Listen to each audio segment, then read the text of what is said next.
大家好，歡迎大家收睇《周一長談》呢個節目，我哋嘅節目主持人姚永安。咁講起移民咧，尤其是嚟到新嘅環境咧，好多嘢需要適應嘅。要揾地方住啦，亦都係要幫啲小朋友可能揾學校啦。咁亦都好多人生路不熟嘅嘢咧，都係要學嘅。但係好多時最困難嘅地方咧，就係唔單止揾工作，仲係要揾到啱你自己做嘅工作。因為移民好多時咧喺原居地咧，都係有呢個學歷啊，或者係職業嘅培訓，同埋甚至係好有經驗嘅。但係嚟到呢度咧，好多時都係有困難咧，揾翻即係重新嘅可以話叫重操故業咧，係好困難嘅。呢個題目其實咧，即係我做時事評論咧，已經做咗20幾年啦。由當初到而家咧，呢個都仍然係一個好熱門嘅話題嚟嘅。咁即係話講來講去都搞唔掂。今日好高興咧，就請嚟咧 BC 省政府嘅人力勞動力發展廳長 Andrew Mercier。咁就係佢專門咧就係做呢方面嘅工作，咁亦都有啲新嘅發展。睇下究竟佢係咪能夠幫移民係可以揾到佢哋嘅工作。最緊要就係話呢個專業嘅認證嘅。Minister, welcome to our show. Well, thank you for having me. 就你之前咧就未做呢個省議員之前咧，就係做呢個勞工嘅律師嚟嘅。所以即係勞動力嘅嘢，可能你都係本行啦。其實我係想問下你啦，就係話即係你呢一個勞動力發展廳長嘅即係職責係做啲咩嘅咧 Yeah, so I'm the Minister of State for Workforce Development. Previous to my political life, I was a lawyer. I was a regulated professional. And the core thing I'm doing as Minister of State for Workforce Development is taking on international credential recognition.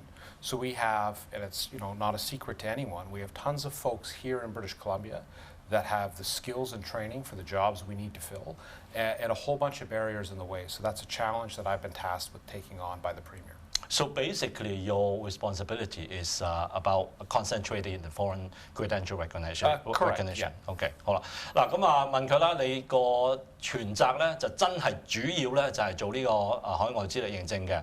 但我仍然要首先問呢一個問題啦，因為正如我所講就係話，我聽即係唔同級數嘅政府嘅官員啊、部長啊、廳長啦，講咗呢個專業認證係去處理啦。講咗20幾年啦，尤其是從前咧，我最記得保守黨Jason Kenney 做移民部長嘅時候咧，就經常都會有啲宣佈咧，就會做，但係做下到今時今日咧，仍然面對呢個問題。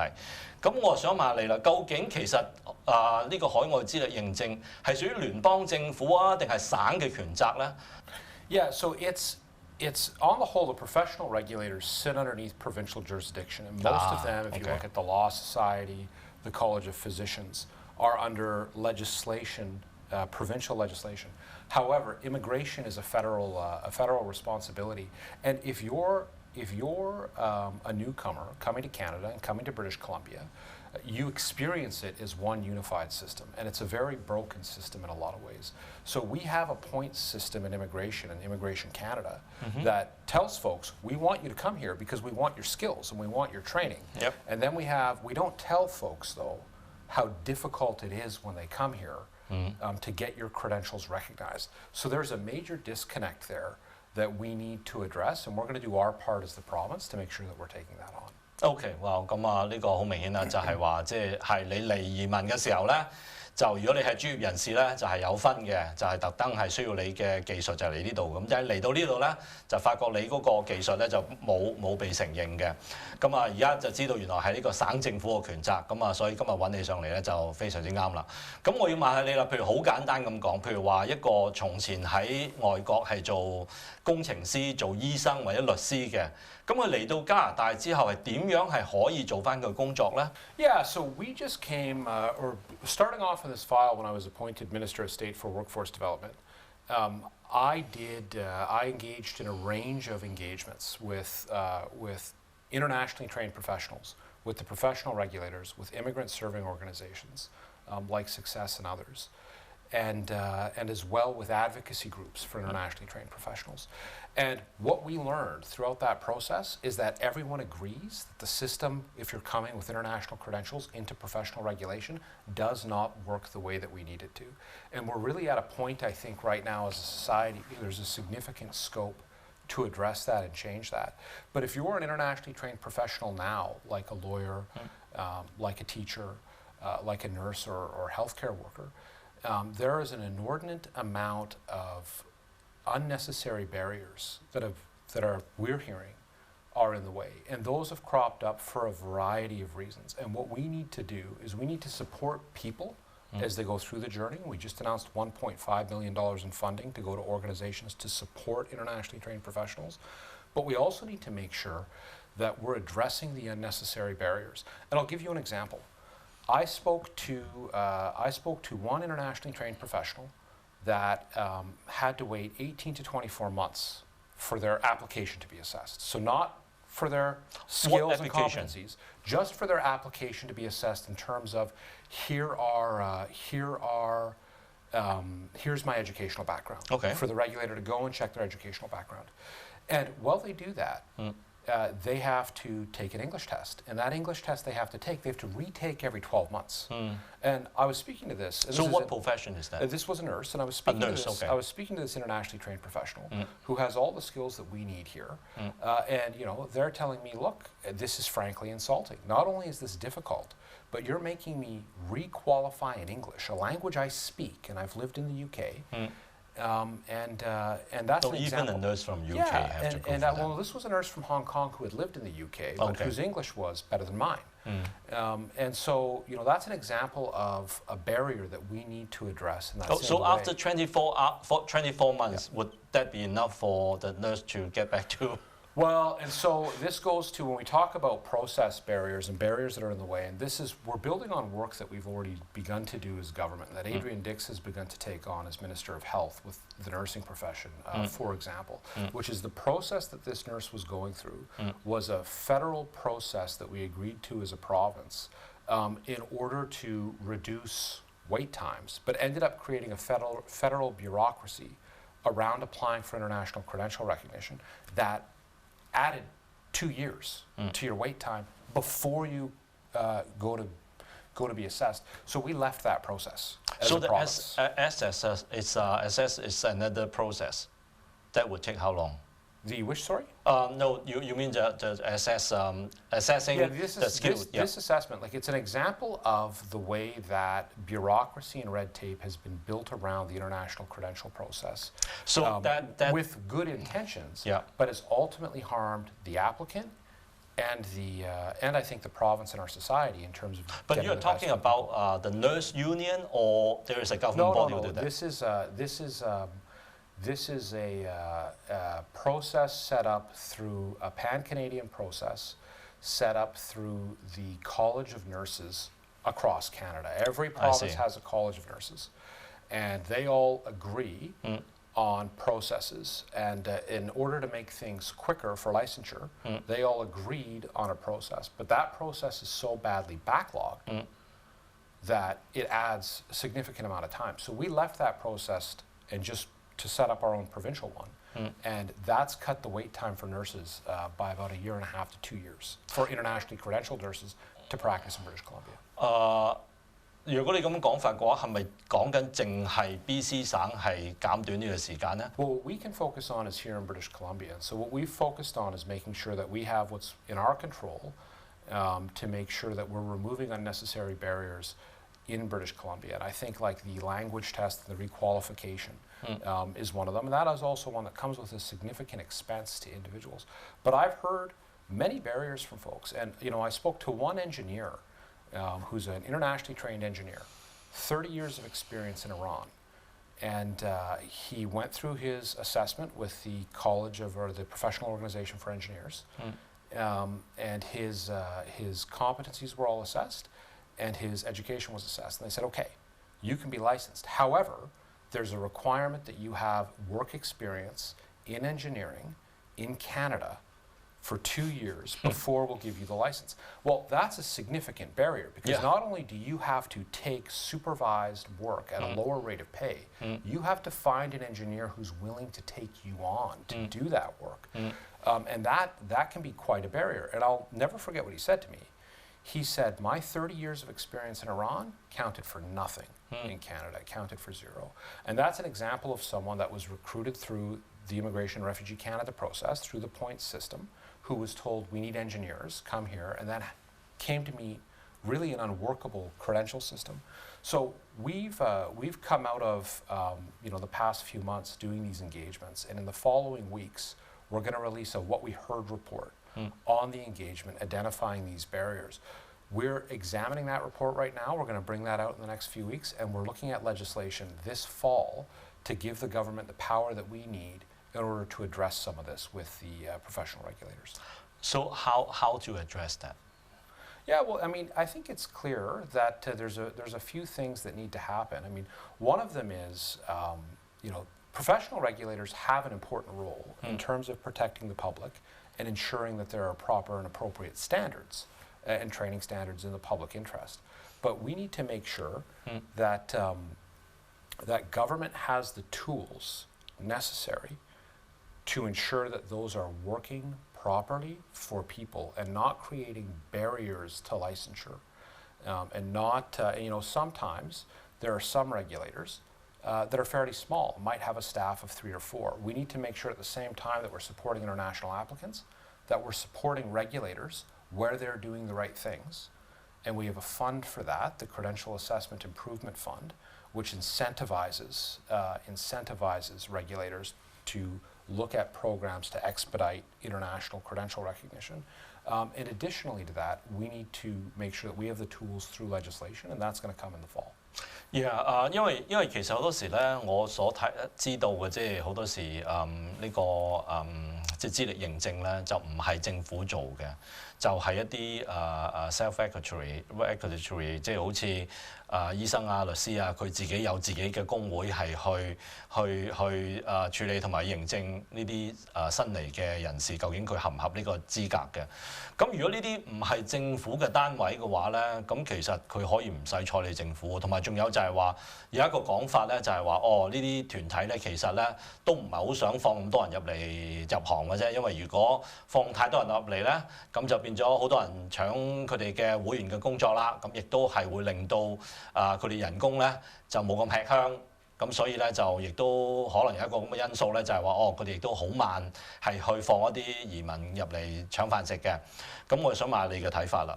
Yeah, so I'd say coming out of the engagement with the professional regulators and with internationally trained professionals, one thing that was made very clear to me is no one thinks the system right now is working properly, including professional regulators and including domestically trained professionals. Everyone recognizes that there are significant log jams and significant process problems. What we need to do is we need to make sure that we're identifying those barriers and removing them and creating those pathways to do that. Professional regulators do have an important role. They have an important role in ensuring that there are standards to protect the public interest and making sure that there are training standards. But at the same time, we need to make sure that it's working for people.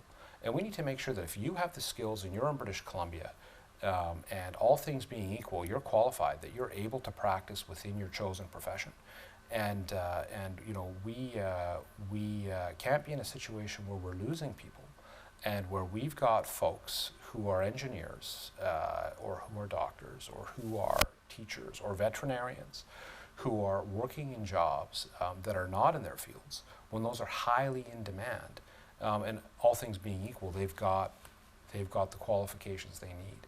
And so, to your point, a lot of the regulators are self-regulating, and that's why we're looking at bringing in legislation to make sure that we have that ability to make sure that unnecessary barriers are removed and to set standards. Frankly, a lot of the international credential assessment tools and standards that regulators have really grown up in a patchwork way, right? Where it's grown up as it's needed. Sometimes it may be done off the side of a desk. Sometimes there's huge demands and not a lot of resources for regulators. So we're going to set standards with regulators. We're going to make sure that we have the tools to do that.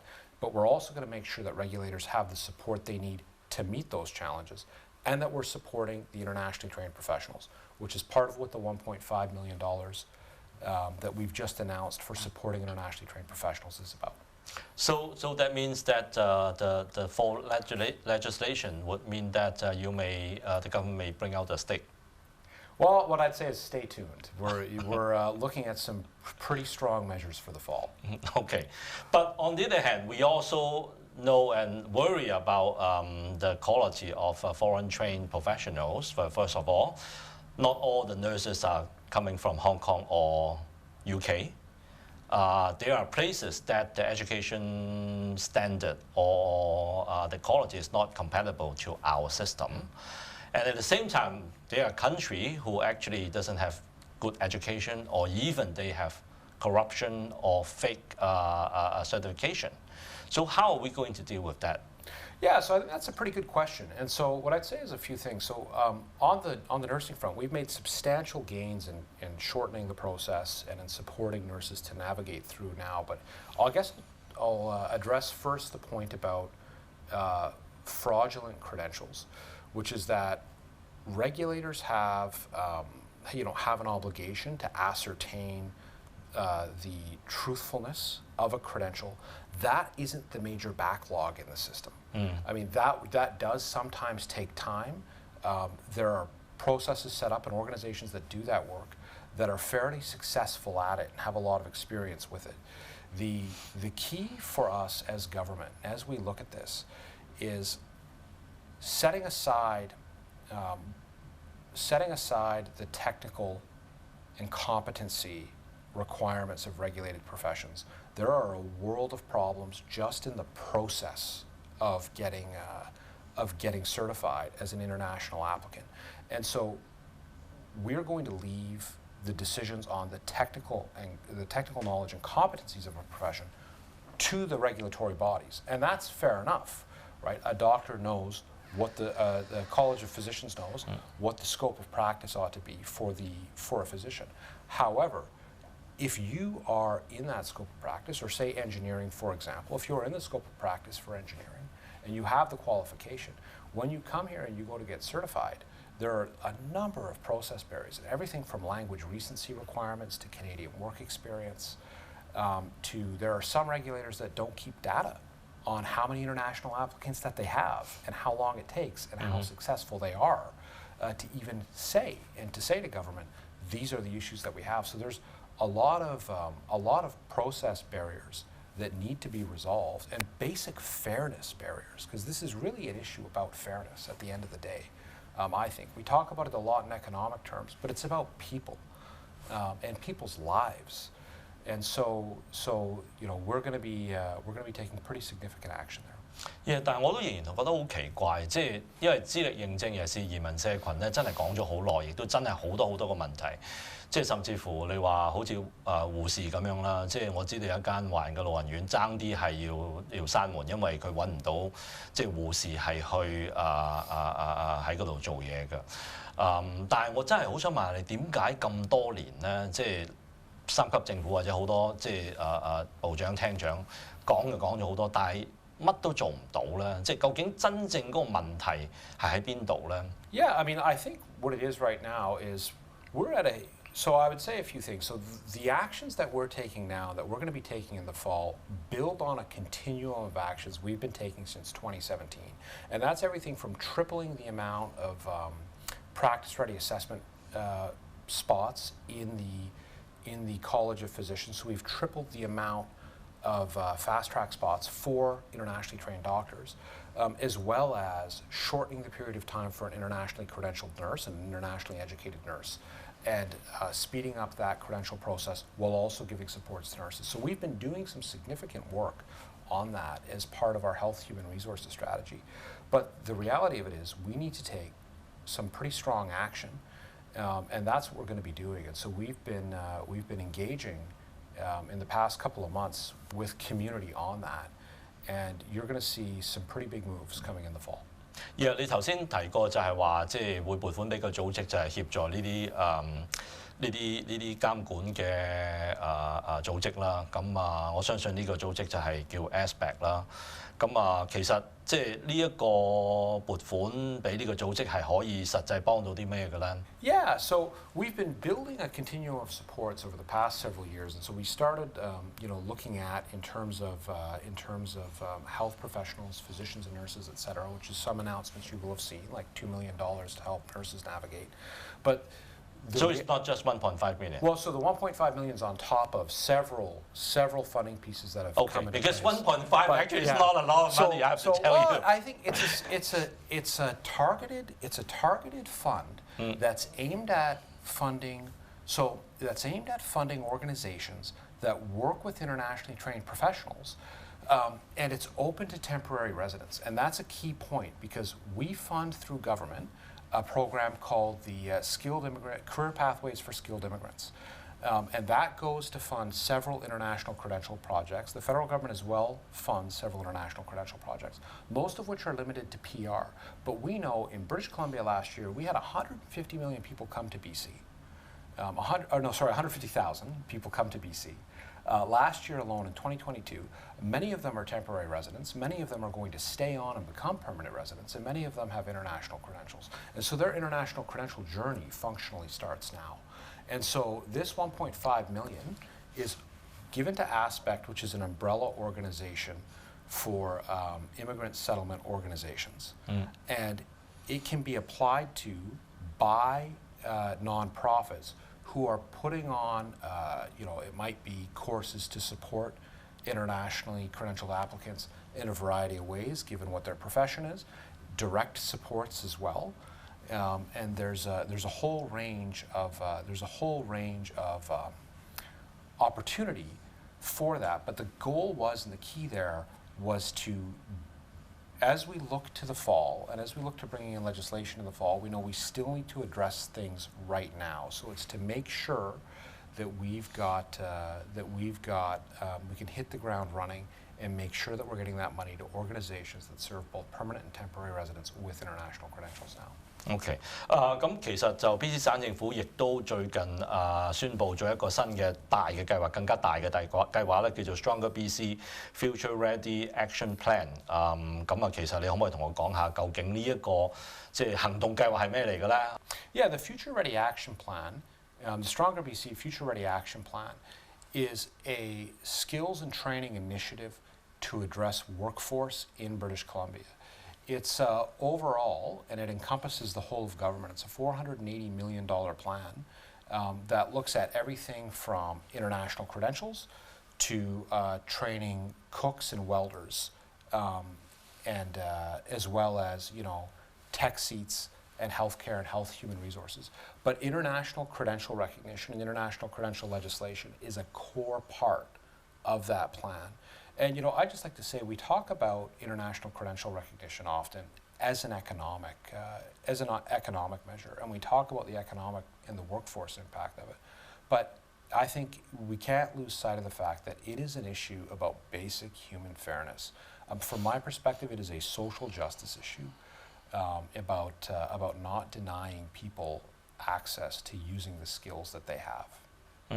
咁同埋亦都即係呢個唔單止係對移民社區嚟講好重要啦，其實對於 BC 省嘅整體經濟咧，我相信其實係善用呢啲勞動力都好重要嘅。咁其實即係我都想問下你咧，其實 BC 省個就業前景咧就係點樣嘅？ Yeah, we need, our labor market outlook is that we need 1 million jobs in the next 8 years, and a significant amount of those are caused by retirement. We know that 10% of those jobs roughly are in healthcare. We need people in British Columbia. We need people to do the work, and what's more than that, we need skilled and trained people. So it's not just, it gets talked about a lot, I think, in the media as a labor shortage, but it's really about a skills gap and making sure that we have people that have the training and the skills they need to go into those professions. And we have folks here in British Columbia now who have those skills. I just go back to think about the folks that I've spoken to over the past several months in engagement, who are internationally trained professionals, from veterinarians to engineers to teachers to childcare workers, that have the skill sets and that want a fair shot at being assessed, and they understand that if the practice is different from one country to Canada, that there are folks that understand that they may need to do upgrading, they may not need to do upgrading, but the actual process log jams and wait times are frankly unacceptable and something that we need to take action on. And to your point, I think we are in a societal moment right now where there is significant scope for action. I mean, coming out of a round of engagement with professional regulators, where not a single professional regulator said to me, don't take action on international credential recognition. Everybody recognizes that it has to change. Yeah, thanks for attending our show, and I have to say that I'm quite impressed. But at the same time, I will hold you responsible that whether that huge problem could be tackled in a year or two, because you are the sole minister responsible for that. Thank you for attending our show. Thank you so much for having me. OK， 咁啊，今日好高興咧，就係請嚟呢位廳長咧，就同我哋即係講下呢個專業認證嘅。咁我亦都可以話俾你聽咧，即係講我真係20幾年啦，起碼我喺度嘅時候就發覺即係呢樣嘢得個講字，但係今次咧 BC 省政府咧咁有誠意，係特別委任一位廳長，乜都唔做嘅，淨係做呢個專業認證咧。咁大家真係要放長雙眼睇下，究竟佢係咪真係能夠即係就算唔係完全解決，都係可以大力咁樣係幫到呢個問題啦。今日時間到呢度，下個禮拜另一個話題繼續再見，拜拜。